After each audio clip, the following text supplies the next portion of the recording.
এটা হচ্ছে the lake প্যারাডাইজের house. আমি দেখাচ্ছি আজকে এই বৃষ্টি পড়লে কত সুন্দর লাগে এখানে। এই যে ঝিল, এই ঝিলের ধারে বৃষ্টি আর ঠান্ডা হাওয়া, পাখা চালাবার দরকারই নেই।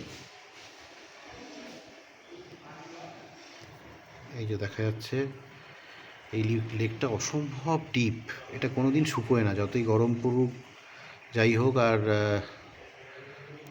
ওই ওপাশে যে সবুজ ক্ষেত্রে দেখা যাচ্ছে ওইখানেও জল, মানে বিভিন্ন মানে এতে আর কি ছোটো ছোটো আউটলেট আছে, তার মাধ্যমে জল বাইরে ওখানে নিয়ে যাওয়া হয়। দিয়ে ওই পাশে অনেকগুলো পুকুর টুকুর আছে, সেখানে সব পদ্ম শালুক এইসব নানা রকম ফুল টুল, এমনকি বিভিন্ন রকম মাছের বিশেষ ধরনের চাষ ইত্যাদি হয়। এই যে এটা একটা রুম, এটা একটা বেডরুম, আর এটা তো মাস্টার বেডরুম। এসি ফেসি চালাবার দরকারও হয় না। এটা এখান থেকেও দেখা যাচ্ছে।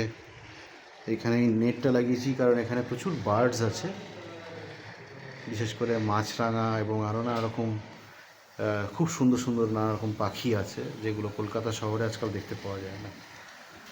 আর এটা তো একটা অ্যাটাচ বাথরুম যুক্ত, মানে যাকে বলে মাস্টার বেডরুম। তবে এই ঘরটা এসি লাগানো আছে।